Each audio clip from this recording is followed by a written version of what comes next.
Money. It's the one thing everyone thinks about, but few truly understand. Some people spend their whole lives chasing it, others waste it, and many never feel like they have enough of it. But here's the truth, financial success isn't about how smart you are or how much you know about the stock market. It's about how you behave with money. That's the central message of Morgan Housel's masterpiece, The Psychology of Money, Timeless Lessons on Wealth, Greed, and Happiness. In this video, we'll explore the key lessons from the book, filled with stories, psychology, and wisdom that can change the way you think about money forever. 1. No one is crazy about money. What looks like crazy financial behavior to you may make perfect sense to someone else. If you lived through hyperinflation, you may hoard assets. If you lived through the Great Depression, you may never trust the stock market. If you grew up wealthy, risk feels less scary than if you grew up poor. Lesson: people make decisions based on their own life experiences. Respect that your view of money isn't universal. 2. Luck and risk matter more than you think. Financial success stories often focus on skill, but luck and risk play massive roles.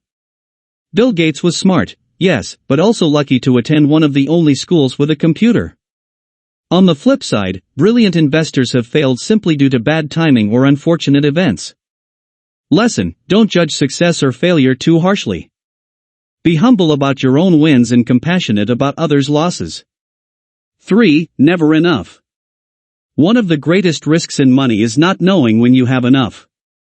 People who already have millions sometimes risk it all chasing more. Greed leads to collapse, think of scandals like Enron or Wall Street blow-ups. Lesson: define what enough means to you. Beyond that, chasing more isn't worth the risk. 4. Compounding is the most powerful force in finance. Wealth grows exponentially, not linearly. Warren Buffett made most of his wealth after age 60.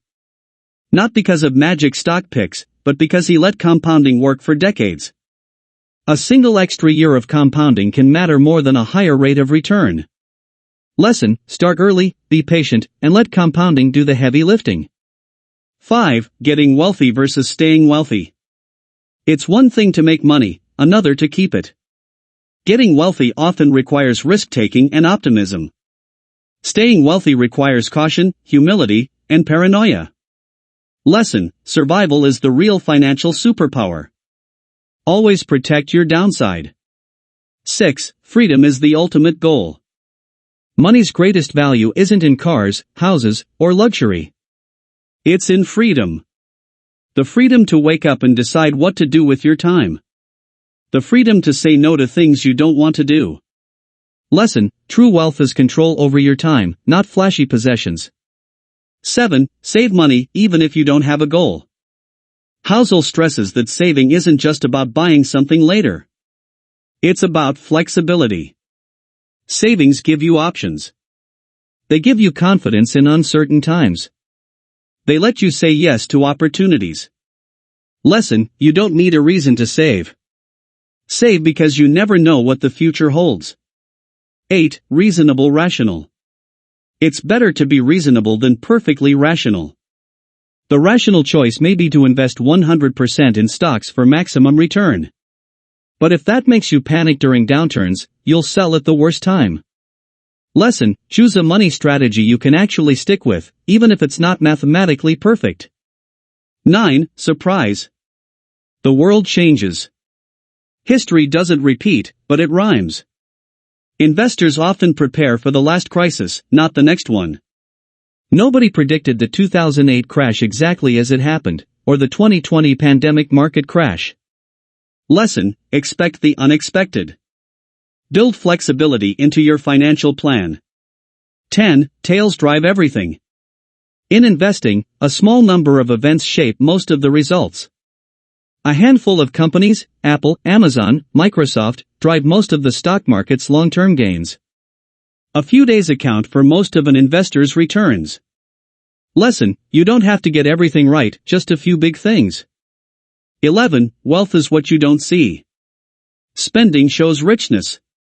Saving shows wealth. A sports car screams, "I spent money."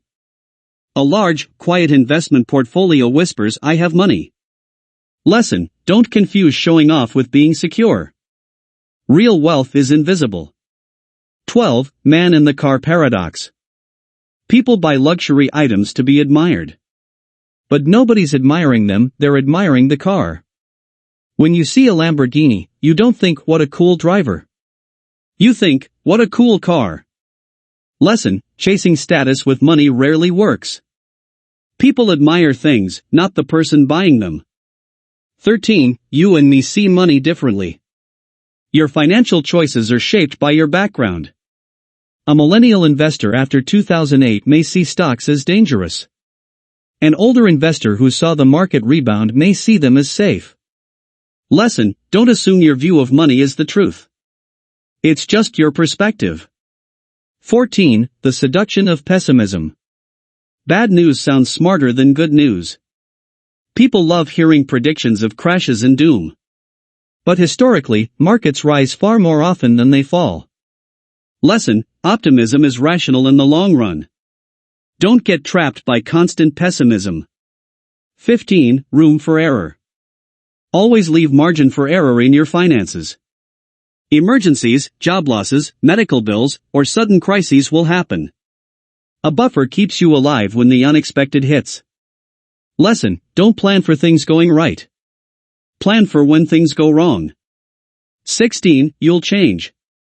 Your goals today may not be your goals in 20 years. Maybe today you want luxury, but later you'll value security. Maybe today you want risk, but later you'll crave stability. Lesson: build flexibility into your financial life because you will change. 17. Nothing's free. Every investment has a price. Stocks give the highest return, but the cost is volatility and uncertainty. Safety feels comfortable, but the cost is lower returns. Lesson: there's no free lunch. Every financial choice has a trade-off. 18. You and I have different games. Not everyone plays the same financial game. Day traders may buy and sell daily. Retirement investors may hold for decades. Speculators may chase crypto or meme stocks. Lesson: don't copy someone playing a different game than you. Play your own game. 19. Respect the past, but don't rely on it. History is useful but imperfect. Past crashes don't predict future ones. Technology, politics, and culture constantly change the financial landscape. Lesson: learn from history, but don't assume it will repeat exactly. 20. The big takeaway. Money isn't about spreadsheets. It's about behavior. If you remember nothing else, remember this. Save more than you spend. Respect luck and risk. Avoid greed. Define your enough. Value freedom over luxury. Think long-term and let compounding work for you. Do this, and money will serve you, instead of you serving money. So the next time you think about money, ask yourself, am I chasing status, or am I chasing freedom? Am I reacting with emotion, or am I playing the long game? If this breakdown of the psychology of money gave you new insights, hit like, subscribe, and share it with someone who needs to hear these timeless lessons. And in the comments, tell me, what's your definition of enough?